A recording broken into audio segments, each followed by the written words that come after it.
That's good. That is good, those beans. Mm-hmm. Beans good, cooked. That's cooked in that good stock made from corned beef.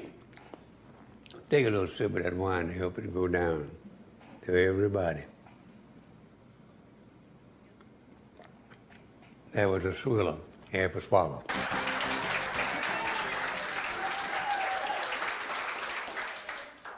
How y'all are?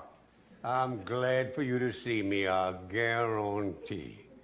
And today we're gonna cook corned beef and cabbage and some Anasazi beans that we get out of Colorado.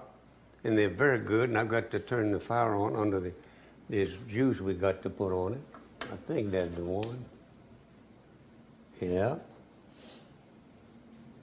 Turn it on a medium so it'll get them hot.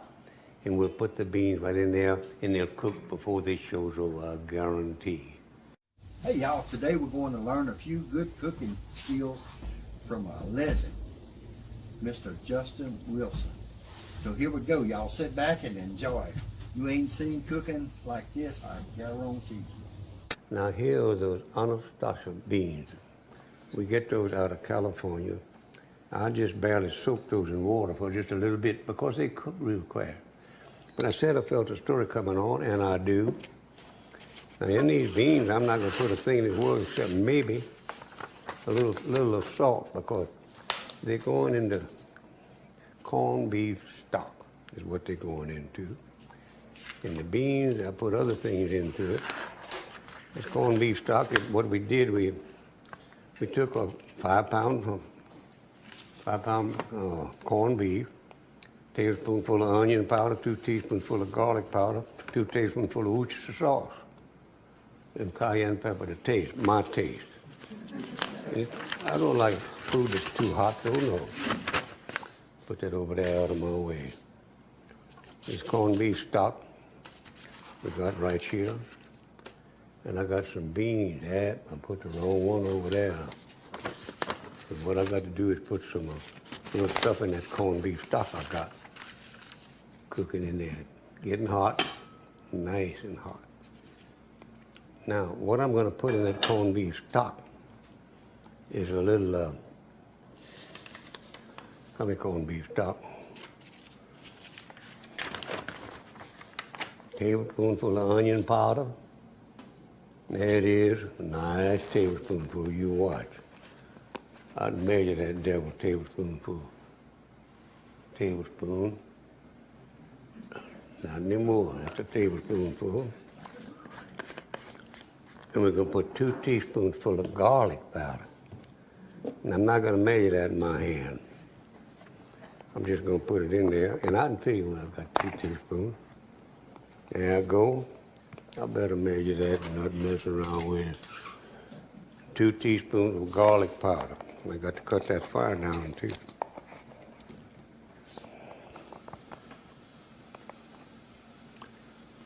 One teaspoon.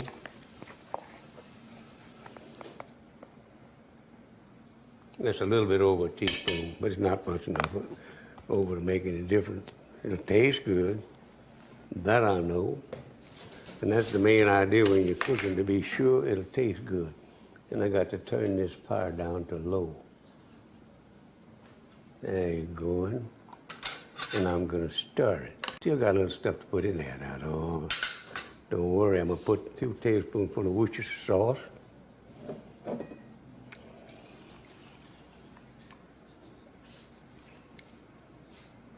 Two tablespoons.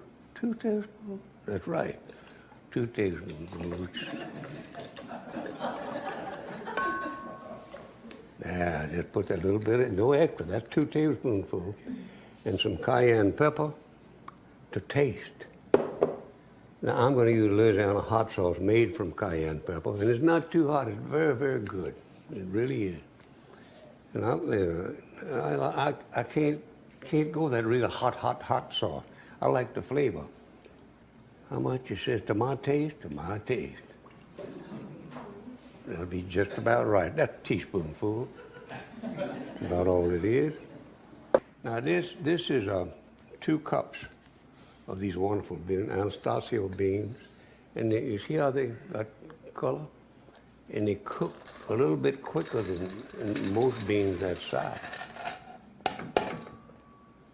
Get in there, boy. Don't be messing around. Two of them trying to dodge the draft. Got 'em. And we stir them. Now that I put them in there, I got to bring them to a boil again because I want them to boil real good and cook quick. I'll check that for salt later. I will most probably have to put a little salt in those beans. You know how beans are. You got to wait till they get most done before you put the salt in there. Now, cabbage. Let's do some cooking. Let's turn that fire up a little bit too. Let's get with it here now. Yep. That's as high as I want it though. That's good enough. Taste this for salt now, but I'm not going to put it in right now. This is my tasting spoon. I used that already. Can't use it again. That's bad. Huh. I'm going to go ahead and do it in there.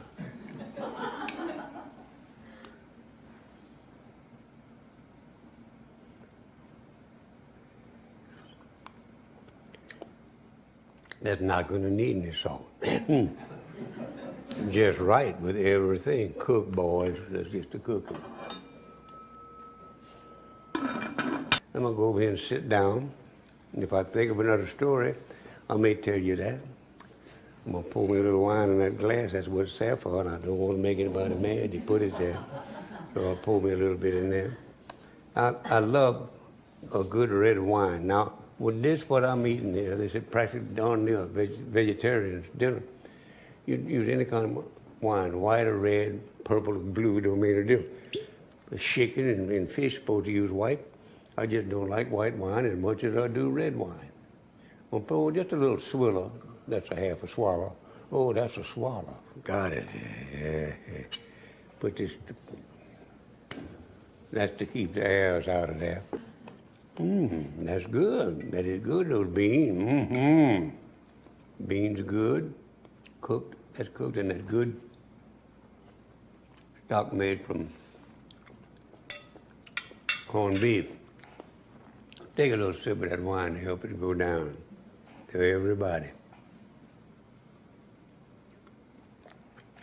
That was a swiller, half a swallow. I tell you right now, I don't know how I do it, except I know my mama taught me. And I sure appreciate that fact.